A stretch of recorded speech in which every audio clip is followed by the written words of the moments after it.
it's going to be tough, but if you look at the combinations well, defensively, Sundowns, Mabizela, Derek Spencer, formerly with Chiefs, Bulelo Mabizela, at the same time, you look at that combination, it's quite strong, but it's about pace that's going to be in the midfield, and there's no room. I must say there's no room for mistakes, particularly in the midfield.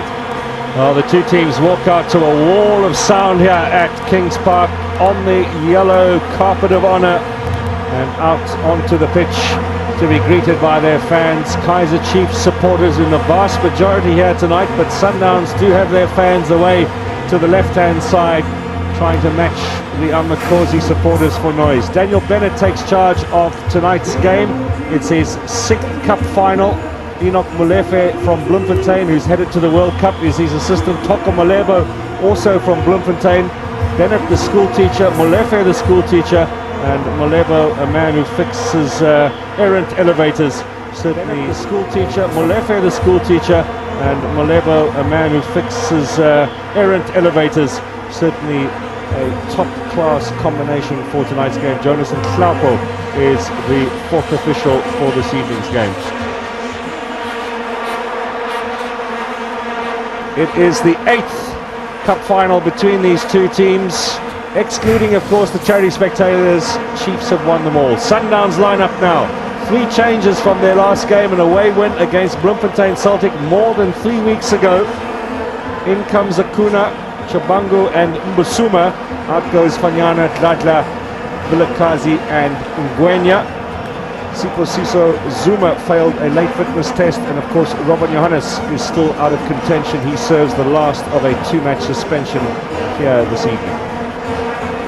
For Kaizer Chiefs, 2 changes from the side that lost 3-2 to Maritzburg United. Tuso Pala is into the lineup in place of the injured Butu, and Torielba comes back after his suspension. Out goes Tinashe Nengomasha. The stopwatch is on. We're ready to get underway here for the MTN 8 final. And Mbasuma's first touch back in South African football is directed at Daka. Cut out in midfield. It will fall almost immediately for Matebula. Alongside Letsolo Nyani, they might lack Brian a little bit of the muscle that Sundowns being in the middle of the park with Nyandoro and Akuna. It would seem a little bit of an unfair fight if it was a boxing encounter. Well, again, when you've got the pace, you've got to avoid contact, and that's what they're going to try and do. Play it quicker and avoid the contact, and that's what the approach the Chiefs have actually employed at this stage, to try and use pace as opposed to physical presence, and that's what Sundowns have got. Akuna, and they've got Nyandoro as well.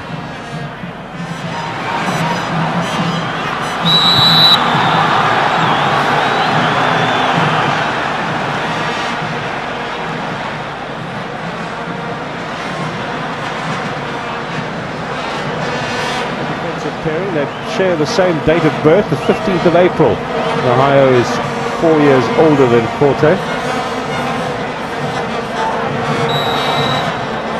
That's the distance now. Is he going to go direct?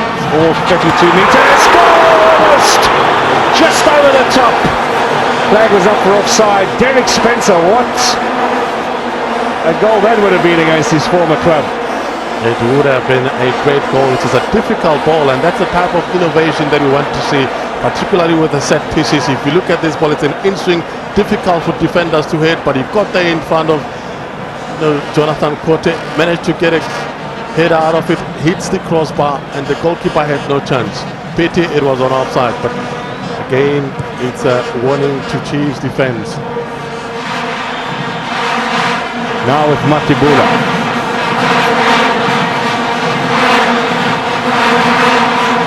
Pala. Matebula once more. Onside Jimmy Town. Now can he get a square ball in here?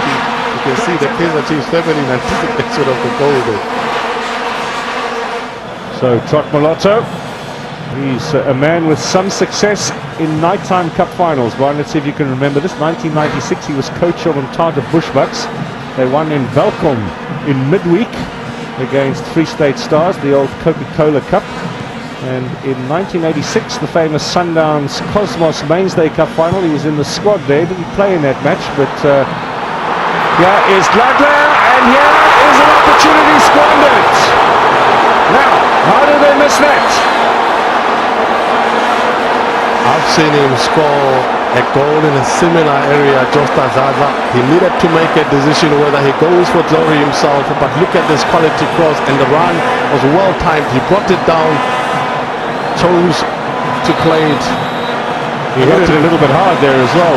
He certainly did, but I thought he could have gone for glory himself at that stage. You've got to try and be selfish. Wanted to play it from the Suma. Pala. Skulkvay. Toriyama's on the chase.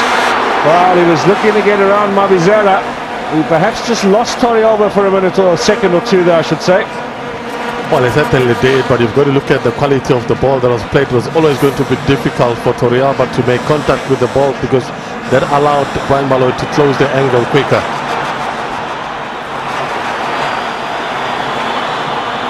There's Skulkvay. Matibula.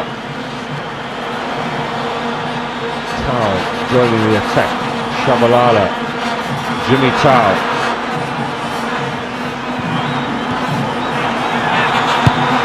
Cross into the middle. Just missed. Skulkvay. Opportunities on either end. Parla missing out on a good chance. Skulkvay with a header as well for Kaizer Chiefs. And at the other end, Spencer hitting the crossbar, and Basuma with a despairing stretch, unable to get onto the end of the pass from Josta Dladla. It's Sundowns and Kaizer Chiefs here in the Mtn Final. Level pegging after the first 45 minutes. Plenty of action still to come though. We must have a winner here tonight of this 8 million rand prize. But for the moment, Sundowns 0, Kaizer Chiefs 0.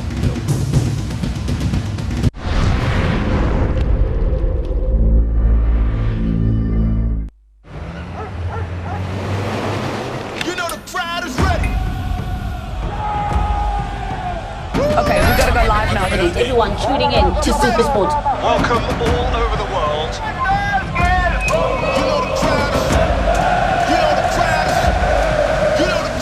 It's time for the main event.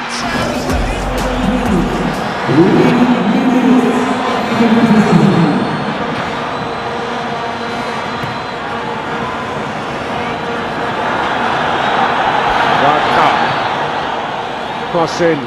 Away from Shabalala. Now Nyandoro.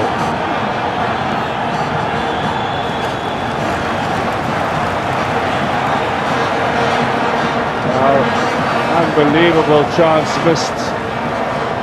This is sporting play from Brian Beloy, just helping out an opponent. Kaizer Chiefs are going to be ruining this opportunity. This was Trotsetsi. Good save. Then it was followed by the wonderful chance for Masango. So Nahayo needing treatment. 1 minute of stoppage time left. And Josta Dladla in the meantime has gone off, and he's been replaced by Tando Ngameni, the final substitution of the game. On the Sundown side, the players to come forward and take kicks. Ezam Nyandoro is eventually taking the responsibility as skipper. He's met with a cacophony of jeers here from the Kaizer Chiefs fans. Again, you'd imagine that Sundowns are the ones who are under pressure, having created so many chances the entire game and not converting. Now the lottery of penalties. So Kune has a few words for Nyandoro. The Zimbabwean saved! Well, he made that look quite easy. It was within reach of Itiman and Kune. Didn't have to make too much effort, just put his body on the line. Oh, he likes that. Not the best penalty from Ezram Nyandoro. Look at that. He could still have caught the ball without actually pumping it within reach of the goalkeeper. And he knows it. And pressure is still on Sundowns. Be careful not to